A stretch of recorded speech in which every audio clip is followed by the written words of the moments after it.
আমরা দাস প্রথার কথা বইতে পড়েছি এবং গল্পেও শুনেছি, কিন্তু একজন দাসের জীবন কতটা নির্মম হয় তা কি কখনো দেখেছি? আজ এরকমই একজন দাসের গল্প আপনাদের শোনাব, যে আয় উন্নতির জন্য কাজের খোঁজে পাড়ি দিয়েছিল মধ্যপ্রাচ্যে, কিন্তু চক্রান্তের কারণে তাকে বিক্রি করে দেওয়া হয় দাস হিসেবে। তিনও মরুভূমির মাঝে দিনের পর দিন অক্লান্ত পরিশ্রম, যেখানে পর্যাপ্ত খাবার নেই, পানীয় নেই, অসহ্য কষ্টে নিজের নামটাও ভুলে যেতে হয়। এরকম একটা বন্দী জীবন থেকে সে কি আদৌ মুক্তি পাবে? আসুন শুনে আসি এই বছরের অন্যতম সেরা একটা সিনেমা, দ্য গট লাইফের গল্পটি ভারতের এক যুবকের জীবনে ঘটে যাওয়া সত্য ঘটনা অবলম্বনে নির্মিত, যেটি নির্মাণ করতে সময় লেগেছে প্রায় 16 বছর। তো বন্ধুরা, আসুন গল্পটি শুরু করা যাক। সৌদি আরবের বিমানবন্দরের নেমে পাসপোর্ট চেকিং এ ভয়ে ভয়ে দাঁড়িয়েছিল নাজিব মোহাম্মদ। এই প্রথমবার সে নিজের পরিবার ছেড়ে এত দূরে এসেছে, তাও আবার দেশ থেকে বহু দূরে, ভিন্ন মানুষের দেশে। চেকিং অফিসার তাকে আরবিতে কিছু একটা জিজ্ঞেস করে, কিন্তু সে তার ভাষা বুঝতে পারে না। তখন লাইনে থাকা নাজিবের বন্ধু হাকিম এগিয়ে আসে। নাজিব বা হাকিম দুজনের কেউই বাংলা ছাড়া অন্য কোনো ভাষা বোঝে না। কোনোরকমে দুজনের পাসপোর্ট এর অ্যাপ্রুভাল নিয়ে চেকিং থেকে বেরিয়ে আসে। নাজিব আর হাকিম দুজনেই কাজের খোঁজে এই প্রবাসে এসেছে। এখানে এসে তারা অন্ধের মতো এয়ারপোর্টে ঘুরে বেড়াতে থাকে। তাদেরকে যে কপিলে নিতে আসার কথা, সে এখনও আসেনি। তারা সেখানে একজন স্বদেশীকে পেয়ে তার কাছে সাহায্য চায়। নাজিবেরা যার মাধ্যমে এখানে এসেছে তার ফোন নাম্বারে তিনি ফোন দিয়ে দেন, কিন্তু ফোন বাজলেও কেউ ফোন তুলছিল না। তখন লোকটা জানায় তাদের কপিল হয়তো রাস্তায় ট্রাফিক জ্যামে পড়েছে। তারপর তারা অপেক্ষা করতে থাকে। তারা ভাবে তাদের কফিল নিশ্চয়ই তাদের নিতে আসবে।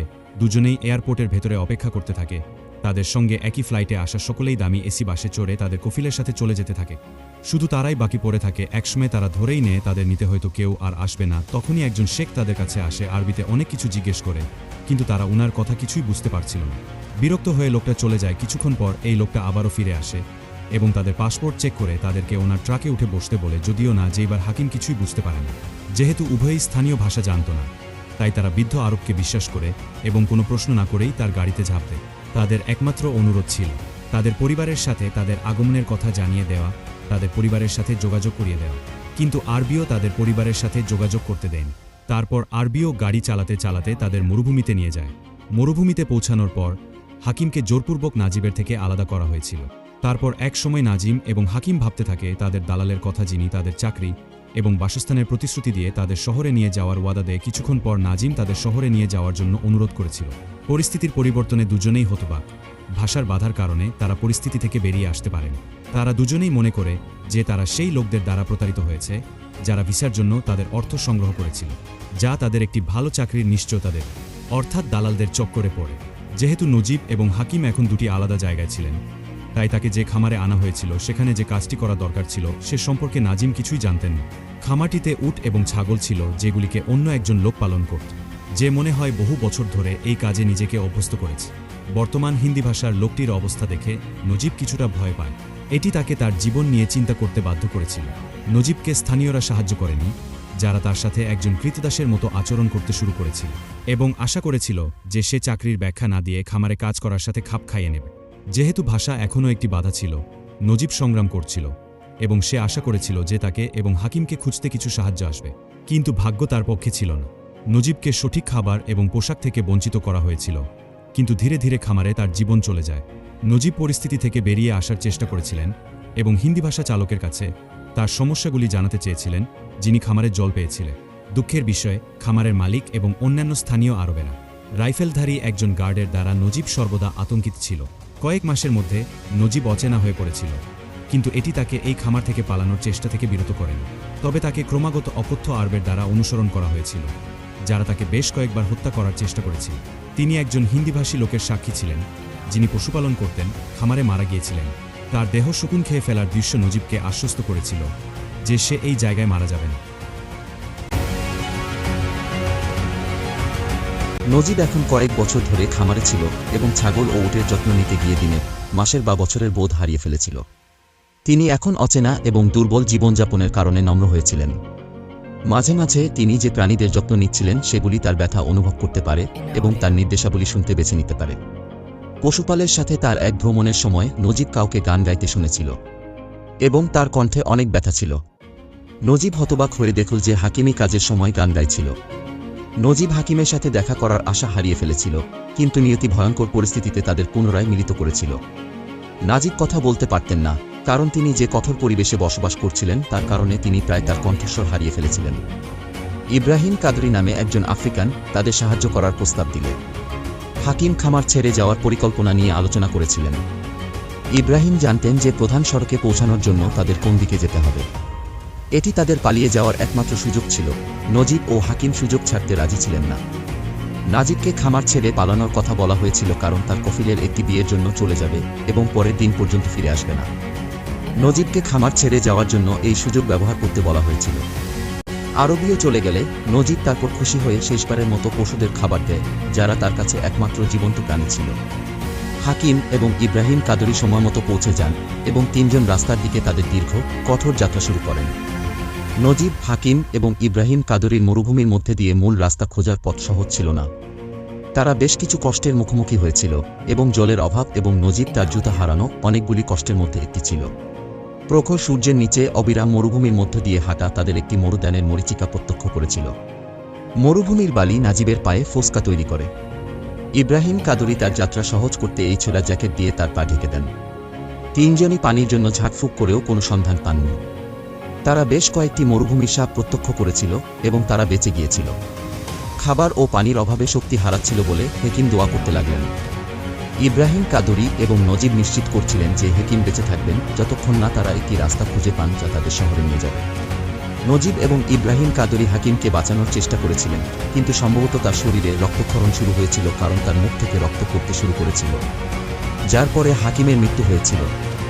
হাকিমের মৃত্যুর কয়েক মিনিট পর ইব্রাহিম ও নজিব বালির ঝড়ে আটকে যায়।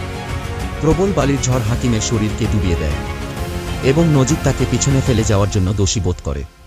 যেহেতু তিনি হাকিমের মৃত্যুর একজন সাক্ষী ছিলেন, তাই নজিব তার পরিবার বন্ধের প্রস্তাব দিতে সক্ষম হবেন। কাদির এবং ইব্রাহিম শীঘ্রই একটি মরুদ্যান দেখতে পান যা তাদের পানির তৃষ্ণা নির্ধারণ করে।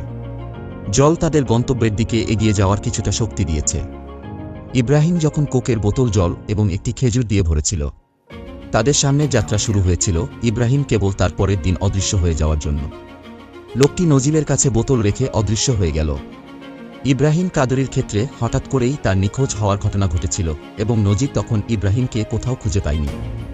নজিব অবশেষে প্রধান সড়কে পৌঁছেছে এবং তাকে সাহায্য করার জন্য মরিয়া হয়ে উঠেছে। একজন দুর্বল এবং হতাশাগ্রস্ত নজিব পাশ দিয়ে যাওয়া যানবাহনের সাহায্য চেয়েছিলেন এবং আশা করেছিলেন যে কেউ তাকে কোনো হাসপাতালে ভর্তি করবে। তারা বিশ্বাস করেছিল যে প্রধান সড়কে পৌঁছালে তার কষ্টের অবসান ঘটবে, কিন্তু দুঃখের বিষয়, অনেকেই তাকে সাহায্য করতে ইচ্ছুক ছিল না কারণ তারা একজন অপরিচিত ব্যক্তিকে সাহায্য করার আইনি প্রতিক্রিয়া সম্পর্কে চিন্তিত ছিল। সম্ভবত তার কাছে কোনো কাগজপত্র ছিল না। অবশেষে একজন আরব রোলস রয়েস চালক সড়কে আসেন এবং তাকে সাহায্য করার সিদ্ধান্ত নেয় এবং সে শহরে না পৌঁছানো পর্যন্ত তার সুস্থতার জন্য প্রার্থনা করতে থাকে। দুঃখের বিষয় এই যে নজিবকে একজন স্থানীয় জোরপূর্বক ধরে নিয়ে গেছে এবং অন্য একজন তাকে বাঁচিয়েছে। একই দেশের মানুষের বিপরীত আচরণ দেখাচ্ছিল, যদিও কেউ তার সুস্থতার কথা চিন্তা করেনি এবং ঘুমানোর জায়গা দেয়নি। সেই ধনী আরবীয় নিশ্চিত করেছিল যে নাজিবকে পানি দেওয়া হয়েছে এবং নাজিবের নোংরা পোশাক তার বিলাসবহুল গাড়ির আসন নোংরা করার বিষয়ে কিছু মনে করে না। আরবীয় তাকে একটি মসজিদের কাছে শহরে ফেলে দেয়, যা একটি ইঙ্গিত দেয় যে ঈশ্বর নজিবের সাথে ছিলেন এবং সম্ভবত তার জন্য পরিস্থিতি আরও ভালো হবে। নাজিবকে অবশেষে একজন বাংলাদেশি দ্বারা রক্ষা করা হয়েছিল, যিনি সম্ভবত তার অবস্থা দেখেছিলেন এবং তাকে তার বাসস্থানে নিয়ে যেতে বেছে নিয়েছিলেন। বাসস্থানে থাকা অনেকেই নাজিবের অবস্থা দেখে আতঙ্কিত হয়েছিল, কারণ সে তার কাছে যা ছিল তার সবকিছু হারিয়ে ফেলেছিল। যে লোকেরা তাকে আশ্রয় দিয়েছিল তারা তাকে সঠিক জামাকাপড়, একটি চুল কাটা এবং তাকে সুস্থ করে তুলতে খাবার দেওয়া দিয়েছে, কিন্তু দুঃখের বিষয়, তাদের দেশের আইন অনুসারে কাজ করতে হয়েছিল, যা শুধুমাত্র স্থানীয়দের পক্ষে ছিল। যদিও নজিব ধীরে ধীরে সুস্থ হয়ে উঠছিল, অগ্নিপরীক্ষার ট্রমা কখনো তার শরীর ছেড়ে যায়নি এবং তিনি ক্রমাগত ভয় পেতেন যে জিনিসগুলি ভুল হয়ে যাচ্ছে এবং তাকে সেই খামারে ফেরত পাঠানো হবে যেখানে তিনি কাজ করেছিলেন। নাজিবকে তার স্ত্রী এবং মায়ের সাথে কথা বলার অনুমতি দেওয়া হয়েছিল, যা একটি স্বস্তি ছিল। তার পরিবার সম্ভবত আশা হারিয়ে ফেলেছিল কারণ তারা তার কাছ থেকে কখনো শোনেনি, কিন্তু তার বেঁচে থাকা অলৌকিক ছিল এবং তিনি বাড়িতে ফিরে আসার জন্য অপেক্ষা করতে পারেননি। যেহেতু নজিবের পাসপোর্ট ও কাগজপত্র কেড়ে নেওয়া হয়েছে, সেহেতু সে দেশের আইন অনুযায়ী জেল খাটতে পারে। নজিব সম্ভবত কিছু জেল খাটতে ইচ্ছুক ছিল যদি এর অর্থ হয় যে তাকে কয়েক বছরের মধ্যে ফেরত পাঠানো হবে। স্থানীয় থানায় পলাতকদের একজন হিসেবে ইব্রাহিম কাদরির ছবি দেখে হতবাক নজিব।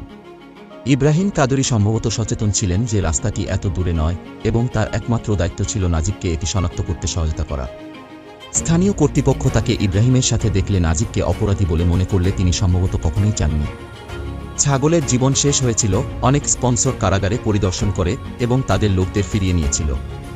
সবার মধ্যে নজিবকে মরুভূমিতে নিয়ে যাওয়া লোকটিও উপস্থিত ছিল এবং সে আশা করছিল আরবরা তাকে চিনবে না।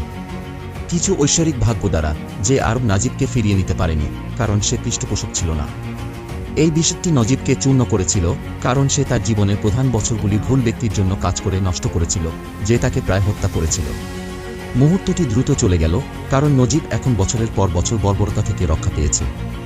নজিব পিটিএসডির লক্ষণ দেখাচ্ছিল, কারণ সে আরবকে লক্ষ্য করেছিল যারা তার পৃষ্ঠপোষক হওয়ার ভান করেছিল। কয়েক বছর কারাগারে থাকার পর অবশেষে নাজিবকে দেশে ফেরত পাঠানো হয়। অগণিত উপহার ঘরে আনার আশায় সবাই জিসিসিতে পৌঁছে। নাজিবের জন্য তার বেঁচে থাকা তার নিজের এবং তার পরিবারের জন্য একটি উপহার ছিল।